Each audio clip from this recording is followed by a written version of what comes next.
দেবতারা একবার খুব অহংকারী হয়ে পড়েছিলেন। তারা মনে করতেন জগতের যা কিছু সব কিছুই তাদের দ্বারা চালিত, তাদের শক্তিতেই তারা বলীয়ান। একবার একজন যক্ষ দেবতাদের সভায় প্রবেশ করলেন। যক্ষ বললেন, দেবতারা, তোমরা যে শক্তির অহংকার করছো, এই শক্তির অহংকার সত্যিই কি তোমাদের ক্ষমতায় তোমরা ক্ষমতাবান? একটি পরীক্ষা দিতে পারবে?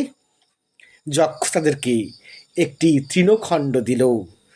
সকল দেবতা তাদের সকল ক্ষমতা তৃণখণ্ডের উপর প্রয়োগ করেও তৃণখণ্ডের কোনরূপ ক্ষতি সাধন করতে পারল না। তখন যক্ষ অন্তর্ধান হলে সেখানে আবির্ভূতা হলেন নাগ উপবিদধারী সিংহস্কন্ধে আরূঢ়া এক দেবী। এই দেবী মহামায়া উমা হৈমবতী। হেমন্তকালে তিনি পূজিত হন বলে হৈমবতী নাম। আবার হিমালয় দুহিতা বলেও তার নাম হৈমবতী হতে পারে। এই নিয়ে মতভেদ এবং মতান্তরের শেষ নেই। মহিষাসুরের সঙ্গে যুদ্ধ করতে করতে দেবী দুর্গা দেখলেন ঐন্দ্রজালী মহিষাসুর একবার হস্তিরূপ ধারণ করেছেন। এই হস্তিরূপকে তিনি চতুর্ভুজা সিংহস্কন্ধে আরূঢ়া হয়ে হত্যা করলেন এবং এই মহিষাসুরের নাম হয়েছিল করিন্দ্রাসুর। এই করিন্দ্রাসুরকে তিনি বধ করেছিলেন বলে যে রূপে, সেই রূপটি জগদ্ধাত্রীর রূপ নামে পরিচিত। বঙ্গদেশে দুর্গাপুজোর পরে দেবী দুর্গার আরেকটি রূপ পূজিত হয়, তিনি জগদ্ধাত্রী। বিশেষ করে চন্দননগর অঞ্চলে এই পুজোর বাড়বাড়ন্ত খুব বেশি। জগদ্ধাত্রী সম্পর্কে কিছু ঐতিহাসিক প্রামাণ্য পাওয়া যায়। মুর্শিদ কলি খাঁ অথবা আলীবর্দী খাঁয়ের জেলে গ্রেপ্তার হয়েছিলেন মহারাজা কৃষ্ণচন্দ্র। তিনি বাড়ি ফিরে দেখলেন দেবী দুর্গার ভাসান হয়ে গেছে। কৃষ্ণচন্দ্র ব্যথিত চিত্তে বললেন, দেবী, এবার তোমাকে আমি পুজো করতে পারলাম না।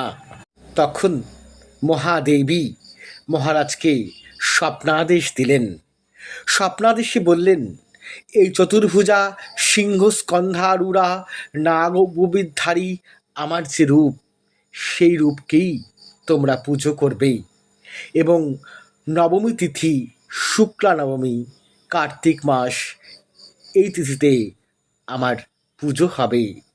এইভাবেই শুরু হয়ে যায় কৃষ্ণনগরে জগদ্ধাত্রী পূজা। দেবী জগদ্ধাত্রী তান্ত্রিক দুর্গা, তিনি পৌরাণিক দুর্গা নন।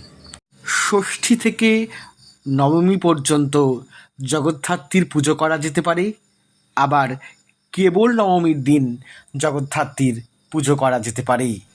যদি কেবল নবমীর দিন জগদ্ধাত্রীর পুজো করেন, তাহলে প্রথমে সকালবেলায়, তারপরে দুপুরবেলায় এবং শেষে সায়াহ্নে দেবীকে পুজো করতে হবে। জগদ্ধাত্রী দেখতে দেবী দুর্গার মতো হলেও জগদ্ধাত্রী পূজায় নবপত্রিকা প্রবেশের কোনো নিয়ম নেই। আমরা দুর্গা পুজোয় যে সন্ধি পূজা করি, সেই সন্ধি পূজারও কোনো নিয়ম নেই। জগদ্ধাত্রী পূজা চন্দননগর সহ আজ সারা বঙ্গদেশে ছড়িয়ে পড়েছে। দুর্গাপুজোর পরে আবার আমরা নব আনন্দে মেতে উঠি জগদ্ধাত্রী পূজায়।